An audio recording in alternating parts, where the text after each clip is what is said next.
Arsenal are making moves in the transfer market. So many things have been happening, and now Arsenal have been hit with a charge from the FA that is ridiculous.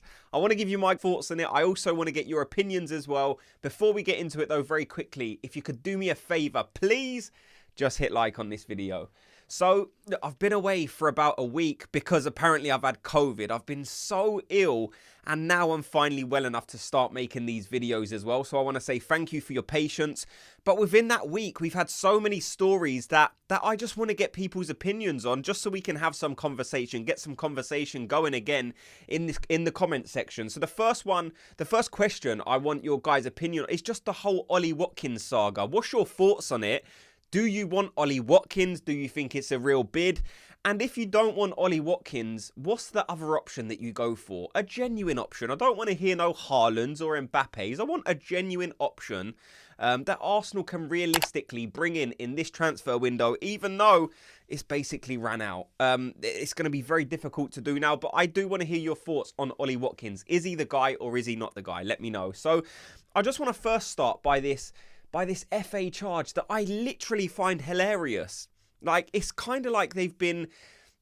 The pgmol are trying to save face, so that they might have got in contact with the FA and said, please help us out here. We've been made to look so silly that we need to have some kind of get back. And it seems like this might just be it. Honestly, when I heard this news, I was almost laughing because it's so predictable that they would look for something else to try and hit Arsenal with after they've been embarrassed by Lewis Skelly's red card be rescinded. The fact that he's not going to miss any games. I genuinely couldn't believe it. What they're basically saying is, even if a decision is wrong, you're still not allowed to have an opinion to the referee to let him know that he's right. Like, it's basically a dictatorship. What they're saying is, or they're admitting to it being a dictatorship, even though we've made a mistake, and you know we've made a mistake, and you're correct in knowing that we've made a mistake, you still can't have an opinion on it. You can't come to the referee and say, look, you've made a blatant error there.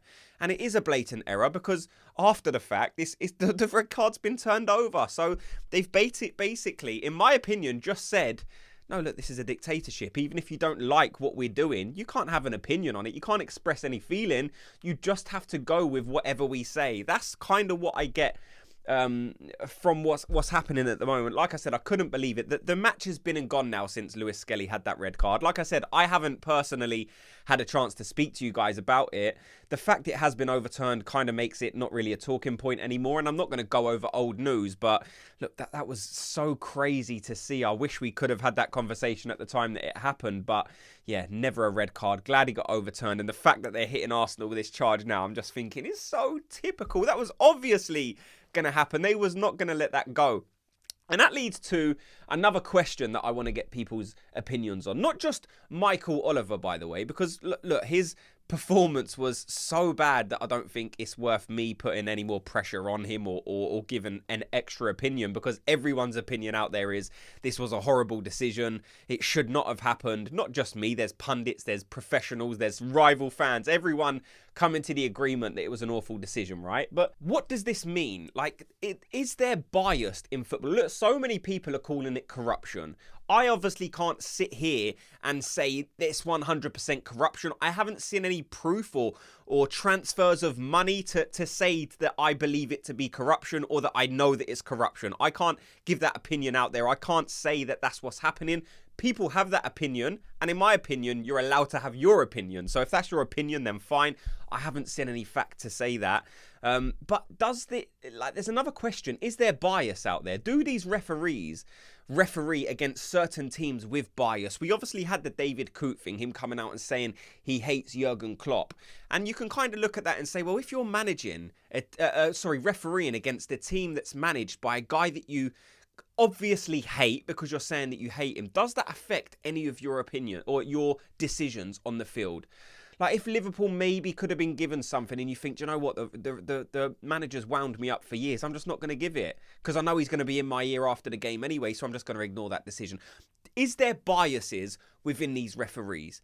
Again, you can't say it's for fact, but you're allowed your opinion on it. My opinion is absolutely, Michael Oliver, I'm sure, hates Arteta. The general opinion out there of fans, not just Arsenal fans, rival fans, pundits, they seem to not like the way that Mikel Arteta operates. So it's easy to see why maybe a Michael Oliver wouldn't like him. Maybe he rubs him up the wrong way. He doesn't like the way that he acts on the sidelines. He's always in the linos here, the third assist, whatever it is.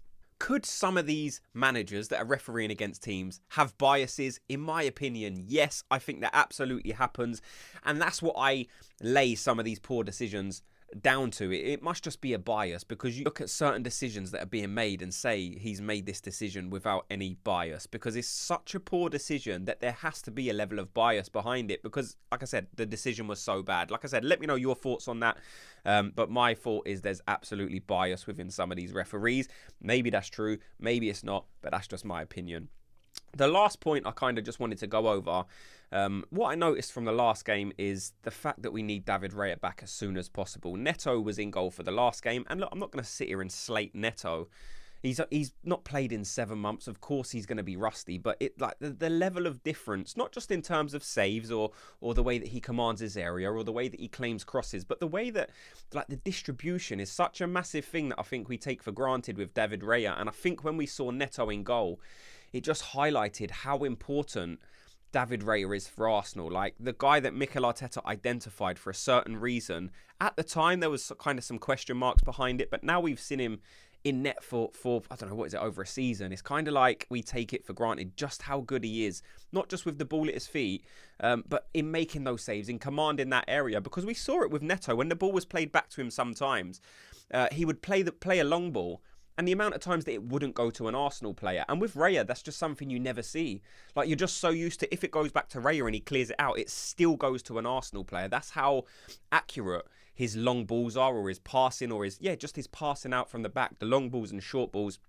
So I hope Raya is back for this game against Man City.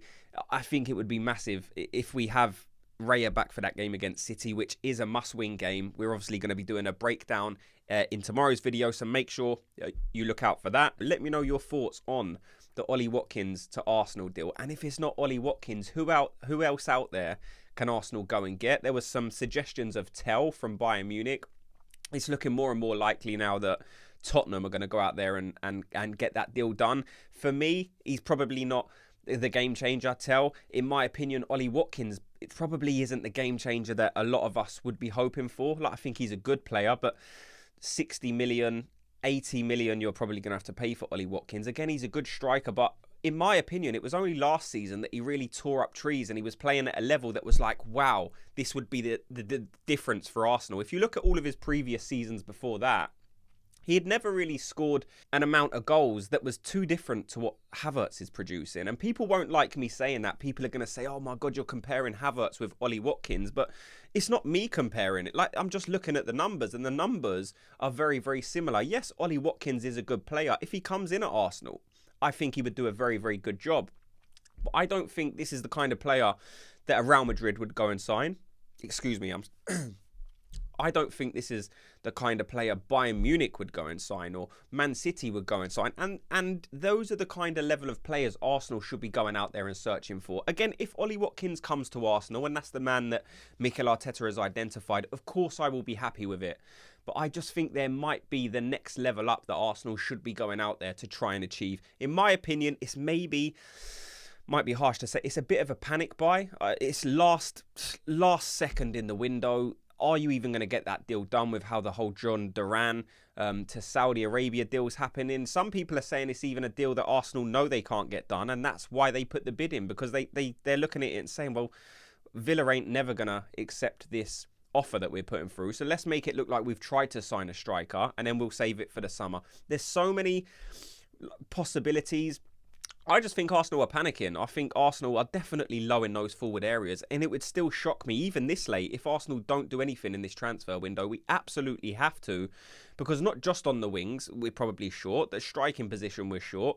It's great that we've obviously got Ethan Nwaneri back. I'm going to do a bit more about him in the coming days. But yeah, for me, Arsenal should have been looking at that next level up from Ollie Watkins. Again, he might come in and prove me wrong and score 30 goals, but that's just my opinion, and I want to hear yours. Like I said, thanks for watching. Before you go, if you could do me a quick favour of just hitting like and subscribe, and I'll speak to you all in tomorrow's video. Gooners, have a good day.